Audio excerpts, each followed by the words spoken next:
This is a review sheet to prepare you for your test in naming chemical compounds and also in writing the chemical formulas. As you go through each one, just try to remember the important pieces of information we went through in class to be able to determine how to name a compound. So let's look at the first one. We have NaBr.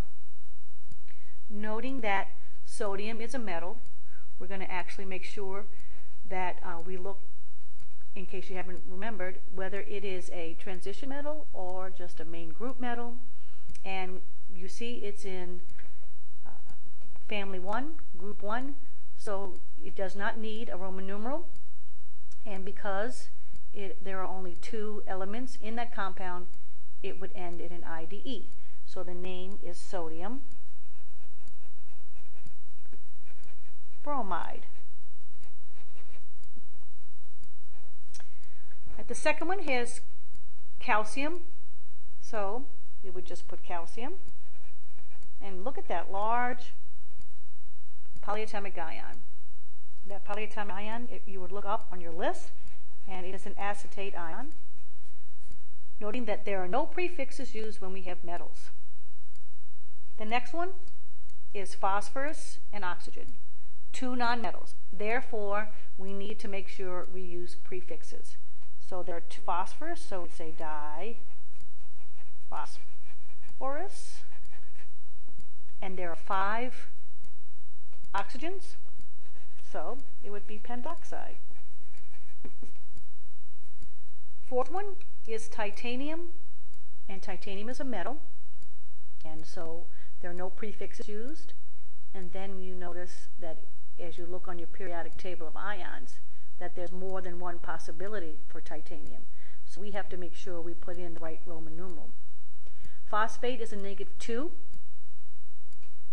and there are 2 of them, so it means the total charge is -4. Titanium must be a +4 in order for the net charge to equal 0. So we would have to include the Roman numeral 4 to describe the charge of titanium.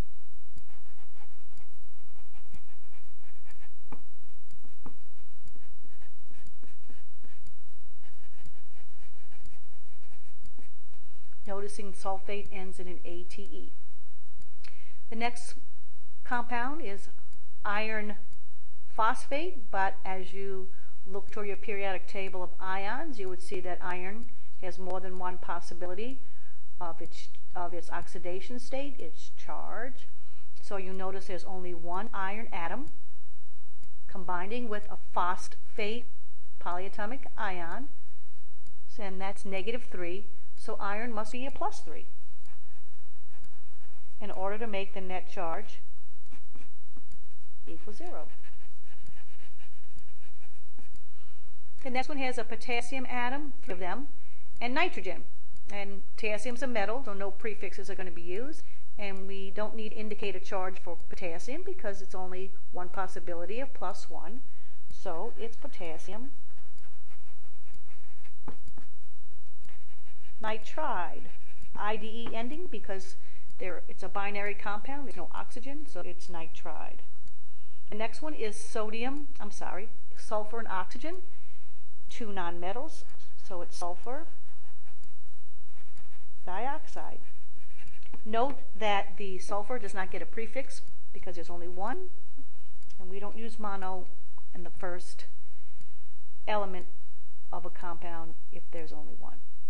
Next one being copper hydroxide. Copper is a transition metal, so we're going to need a Roman numeral for that.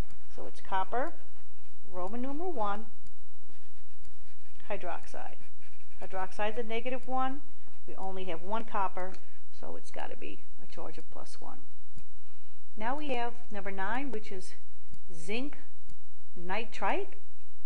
Zinc does not use a Roman numeral, even though it is a transition metal, because there's only 1 charge for zinc, and that's a +2.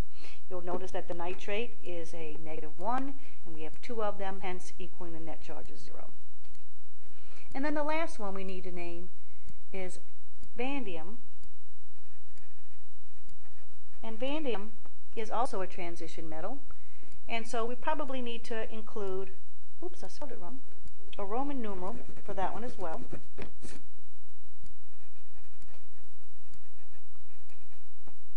We have 3 sulfur atoms, so it's going to be a sulfide. So it's a -2 times 3 is -6. And since we have 2 of those, the charge must be 3. Okay, now that's probably the easiest part, I would imagine. Sometimes the hardest part is actually writing the chemical formula. The first one is 2 nonmetals, and you can see there's a prefix, so it would be SiO2. Now this one has nickel. Nickel has a charge of a +3. We can show a little work here if we want to be able to make sure we have the right net charge of 0. Sulfur is a -2. Obviously that doesn't equal 0. So we're going to need 2 nickels and 3 sulfurs. Manganese, Mn, Roman numeral states that it's a +2. Phosphate is a -3. So same thing. We're going to need 3 manganese ions, and we're going to need 2 phosphates. Remember to put the polyatomic ion in parentheses. Next one is silver, Ag, +1. And then we have the acetate ion, -1, so it's just 1. Now we get to diboron tetrabromide. So we need 2 of those and 4 of those, tetra meaning 4. Now notice number 16 is a little odd because we have a water molecule attached. Hydrate means water, hepta means 7. So it's magnesium as a +2, sulfate as a -2, so that equals a net charge of 0. But then we use a little dot to show that there's a water molecule attached, and we have 7 of them. Potassium is a +1. Carbonate is a -2. So obviously we need 2 potassiums. Then we have ammonium, NH4 +1. Oxygen's a -2. It's an oxide. So it would be NH4, and we need 2 of them. Oh, and last, tin, SN, has a charge of a +4. It says that because of the Roman numeral. Selenide would have a -2 because it's exactly in the same family as oxygen and sulfur. So we would need to have 2 of them. So it's SnS2. I hope that review helped.